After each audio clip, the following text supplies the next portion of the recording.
Hi, everyone. In this episode of Insights Unlocked, Liz Miller from Constellation Research talks with Dr. David Evans, a senior research manager at Microsoft and author of Bottlenecks, aligning UX design with user psychology. Listen to their conversation to get a better understanding on why certain designs work and others fail, and what that may mean for your organization. Enjoy the show. Welcome to Insights Unlocked, an original podcast from UserTesting, where we bring you candid conversations and stories with the thinkers, doers, and builders behind some of the most successful digital products and experiences in the world, from concept to execution. I'm going to ask you if you had a book, though. I like props. I like the questions you sent, actually. Yeah, really. we're gonna have fun with these. We're gonna have a good time. Okay. When they're ready, we got thumbs up all around. We got people in the living room waiting to get a sticker. Did you know that everyone gets a sticker for being here? Do I get a sticker? You can have a sticker, like you can turn it in and it's fine. Yeah, we can totally give you a sticker, but there's a sticker. I'll change my behavior for a sticker. Oh, I would totally. Wait, but are we of the same age group that sticker would need to smell like bad manufactured grape? Remember those old stickers? Hurt. Yeah, like the old scratch and sniff sticker where it's like it was like grape with like loose quotations around the word. It's apple adjacent, it'd be great. Right, yeah. Like if this smells like purple, I like purple. Yeah. Like I'm not gonna lie, it was great. Okay. My favorite. David, Dr. Evans, I'm gonna go through all the different possible incarnations of what we can call you here. Thanks for coming in the living room. Nice to be here with you. I love it. So I'm gonna have you do the hard part as opposed to reading your lengthy bio. I don't wanna, because I will slaughter it. I leave out things. I apparently misread someone's skills list on LinkedIn as like what they worked on. That was embarrassing. So why don't you let the audience know who you are, what you do, and who you do it for, and what you wrote. I'm gonna add a different one onto yours. Great. Yeah, hi everybody. It's nice to be here in the living room with you guys. And everybody also online, right? I, of course, just had so much passion in my academic training in psychology. And I was a professor for a few years, and then Microsoft got me, and they've been my client, or I've been there, for 20 years. But I was also really fortunate to start teaching at the University of Washington on a UX and psychology of UX track. And that let me kind of be who I am, which is I really believe that all of these processes matter for how users experience our designs. When you say University of Washington, isn't there some kind of like moral imperative for someone to shout, UW, like really loud? But yeah, like something really loud like that. I will say, fun fact, my dad was on the crew team. Great. At UW, back in the way day of the book Boys in the Boat. He was like the year after that, so it's kind of like that whole time period. But yeah, I've got all the W's. I got the whole 9 yards at home. It's a whole Husky house that then met a Trojan house and then fell apart. I went to an all-women's college. It was a wonderful book. Yeah, like all that stuff. Let's dig into this. You have a book. And really, in this book, you talk about some critical aspects, I believe, that we should really all be thinking about and be very mindful of when we are trying to intentionally design these experiences, right? Because it's really about how people are able to consume. Are they ready to consume? Is there kind of the stickiness, the power to consume? So I want to start with this. In your book, right here, Bottlenecks, Aligning UX Design with User Psychology. God, I love that. You delve into the concept of UX bottlenecks, right? Could you elaborate on this and also talk about what this bottleneck or what the impact of these UX bottlenecks are really having on digital innovation? I mean, we talk about it like it's this big destination, like we're all trying to get there. How do these bottlenecks actually stop that forward momentum? Yeah. Or do they help them? Yeah. Well, when I started doing UX research and I was seeing all of these psychological processes at play, it just really struck me that people are really built to filter. So this idea, of UX bottlenecks is that people are equipped with really powerful constrictions where they block out noise and they focus on what's meaningful to them. Yeah. And I started to hear it over and over, and then when I wanted to talk about all the psychology at play, it was a great framework. And I mean, if I can continue, as UX researchers, this is what you hear a lot. I didn't see it. We know that one. Yep. I didn't get it. And that's the Yep. cognitive perceptual Yep. one, right? It didn't hook me, right? That's another big bottleneck. But then it goes on to some more interesting ones. I forget what it was called. Yeah. I don't remember it. Wasn't it. sticky. Yeah. It wasn't sticky, right? Or getting more profound, I think, it wasn't for people like me. It wasn't with me on my journey. Oh, yeah. The self-image. you know? Yeah. And then lastly, I mean, we do measure and think quite a bit about, I can't recommend it. And those are the big ones. Those are the big bottlenecks that we need to be aware of. But how do these bottlenecks form? And because I mean, they form because of humanity. I mean, clearly, it's kind of how we're built to think and how we see ourselves in these aspects. But when we talk about the idea of designing and developing these experiences, and if we want to intentionally think about, okay, what are these bottlenecks? Where do they come from? How should we be thinking of these in design, in research, to say those bottlenecks aren't bad, right? It's not necessarily something that we need to destroy. Like, don't go out and seek out every bottleneck and try to crush it, right? But we should be aware of them. Like, where do they come from? No, I love it that you go there, because anything that's evolved had absolutely something that was really adaptive to it. Right. And I really do believe they're evolved. I mean, I don't want to get too neurological, but the way the nervous system works is that neurons light up, but they also suppress. And that's how we focus. That's how we read. Right. That's how we think. So not only do you pay attention to one thing, but you suppress your attention to other things. But I think that and we talk a lot about, people have the attention span of a goldfish. And we think actually You really that, kind of use goldfish. I usually use gnat. Oh, gosh. Honestly, I know where that originated. It originated from the company I work for, but it could not be more false, right? And then we think that with digital designs, people's attention spans and other bottlenecks are shrinking all the time. But I think that's really wrong. I think what's happening is that we have just created such a glut of information when you deluge people that we're discovering how they're built in order to be able to concentrate and focus. So it's the aperture is focusing rather than closing. I think so. And that's why bottlenecks, right? Just like on the freeway. Yeah. Some designs will get through to people. Right. Most won't. And I think that people, when they hear bottlenecks, though, and I'm curious if you've ever experienced this, when you're confronted with something that's called a bottleneck, I think people always assume that bottlenecks are intrinsically bad, or in the same way that they think that friction is intrinsically bad. Because I think when people hear about friction, like I hear a lot of people like, I want to create frictionless design. And I'm like, why? Yeah. Not all friction is bad. Not all, like some bottlenecks have purpose. Yeah. And so are you really advocating kind of for understanding where and why that attention occurs, and then really designing either for it or through it? Absolutely. Like, stop looking at these as shortcomings of users, but they're how they're built. And that's why I like to think of the things that survive all 6 of those bottlenecks are really the stuff that's most meaningful and valuable. Yeah. And they also help with your long-term, life, and your development as a person and who you want to be. I mean, the bottlenecks that I was trained in social psychology. So instead of focusing on attention and cognition, I'm focusing on, growing up and becoming who you want to be. And I think those are also, when you turn it, and I love how you're flipping it, and when you look at people as, I need to align with them on their journey to help them be what they want to be. Somebody at Microsoft, Panos Panay, says a wonderful line.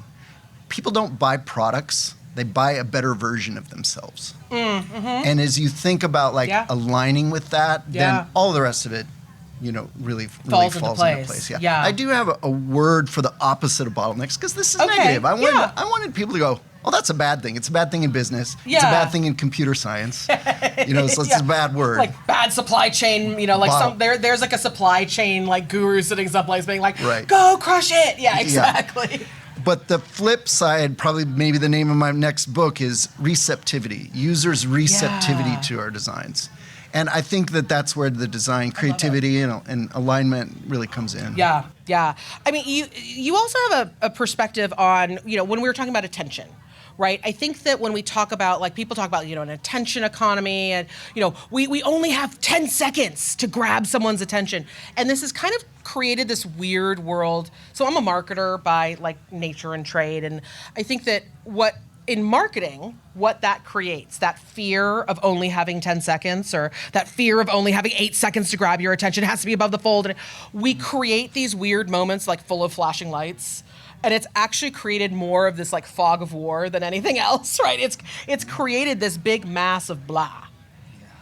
So do you think that we really are in an attention economy, or is it more about how do we stop thinking about that pressure and start thinking about something else? Yeah, I mean, it's definitely more pithy to say, oh, it's the attention economy than what I believe. We want to call everything there's every kind of economy. Like, everyone's like, it's the experience economy, it's the productivity economy, it's the, So, Liz, does that mean I get to say it's the attention, perception, motivation, memory, You can do it self-image? all. You can call it, oh gosh, what if we just call Social it? economy? No, let's just call it the bottleneck economy and see if it sticks. Let's do or, it. The receptivity, I don't know. Receptivity economy. No, wouldn't that be more of like the plan? We have now completely lost everyone in this room, and we're just writing your new book now. We're just going to turn to each other, and we're going to not pay attention to them. We're just going to get out the phone. I like it. We're doing this.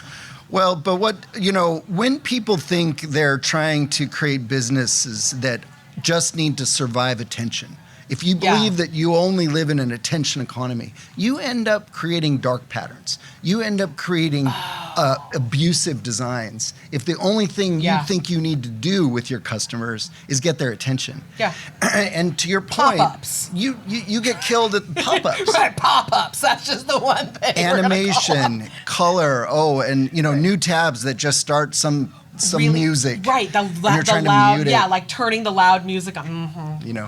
Well, and what happens is you might survive the attention bottleneck, but you get killed in the perception because everyone perceives you instantly as abusive, predatorial noise. Oh, that's so good. So the more aggressive you are on any given one, the more likely you're going to get killed in the next one. You fall in the next one. Got to think of your customers over the long term. I love that. So let's talk about what happens after you've grabbed their attention, right? Like, after we have the attention, you got to keep it. Right, like someone turning and looking at you because, Liz tripping because there's nothing on the floor might get attention, right? But it's not necessarily going to get the stickiness of everyone coming over and try to help pick me up, right? Like, it's like there's just a certain thing in psychology, right? Like, if it was my best friend there, she would start laughing. We can break down that psychological pattern later. But we kind of have to talk about, like, what happens after attention, right? That stickiness, that perception. There's this kind of a concept of, like, these moments of truth, right? But in a user experience and in that journey, what are those pivotal moments that, if a designer's listening to this today, a UX pro is listening to this today, what's after that? Like, what are those next moments that they need to be aware of so that they can plan ahead and beyond? Yeah, and the book is actually full of all of my designs that research changed. So there's so many just very concrete, like, before afters. And one of my favorite ones that's going around the web right now, it's a story from Amazon, and I don't know if it's true, but it's a great story, right? and it was like you're in a checkout flow, and you get to that button that says register, right? We've all hit that. Yeah. Immediately you want to bottleneck that, right? And they talk about the story of the research and the design that changed the label on that button to continue as a guest. And the psychology is flipped upside down. Oh. People are much more receptive to it. And then they calculated they were making $300 million extra a year on that particular flow. So this is a wonderful example of just thinking about, are people open to this idea? And are we just hitting them with something that they want to block out and not continue with? And I think that if I were to put these in this different psychological traditions, it's much more in the motivation. In the motivation section. Yeah. That's so interesting. It's like, the example that I thought of when I was kind of reading through the questions and kind of looking at your background was Netflix, right? Netflix years ago, and they've done the opposite, which is kind of funny, right? In early days of Netflix, they put that cancel button right at the very bottom. This is cancel. They made it super easy to just say, I don't want to be I don't want my subscription anymore. I've been here for a month. I'm going to cancel. They made it really easy to cancel. And what that set up was a mental model where it was easy to sign up and it was easy to cancel. So at my discretion, I could come on every other month and buy and not buy. And the lifetime value of the customers who were allowed to self-model when they were going to come on, when they were going to leave, how easy that process became. They made more money from those customers than what we intuitively do, which is hide that cancel button down at the very bottom of the page in like the tiniest language possible. You got to scroll, you got to go 19 steps to do it. So kind of interesting. So here's where I want to close. When we talked about receptivity, and you mentioned receptivity, and I think it's a really interesting area, and I think this is a really good place to land in this conversation. When you are in UX, we think about how do you get the uptake? How do we get people to do it? But you're actually talking about the receptivity of people to want it, to want to engage with that. So how should people be gauging and looking for, or potentially even researching for, receptivity in their customer base? Yeah, I mean, good metrics to look at this is certainly everything in your conversion flow. Do people drop out or do they continue? Is super important.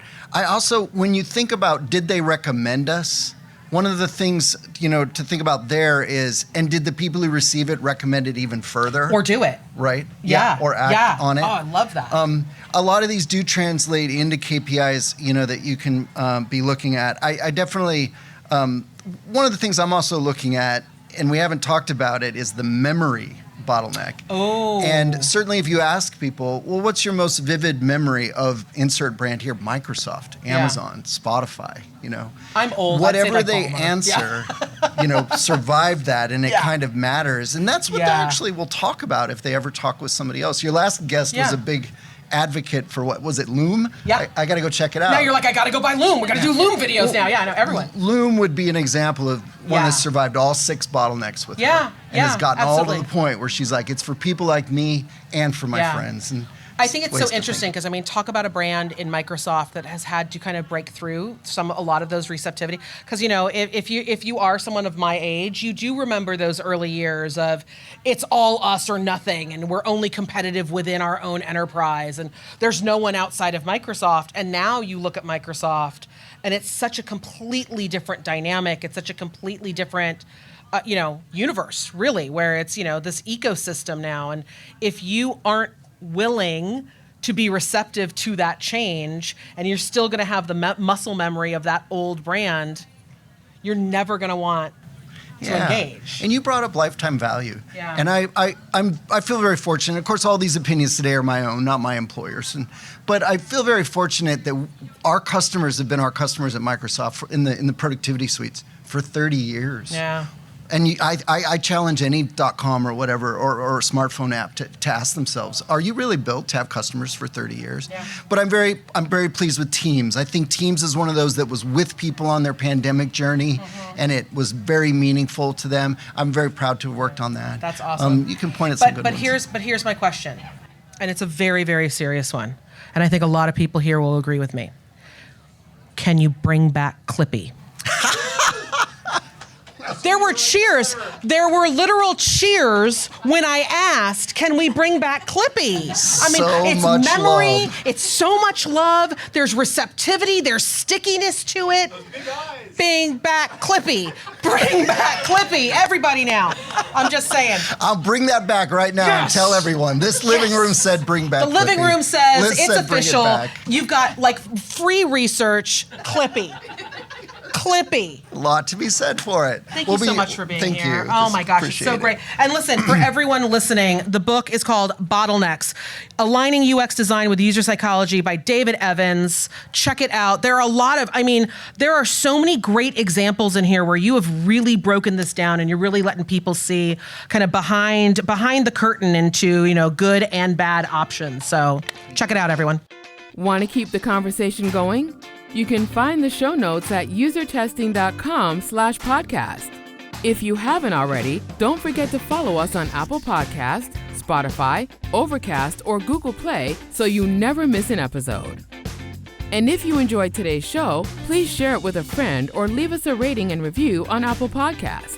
And until next time, this is Insights Unlocked, an original podcast from UserTesting.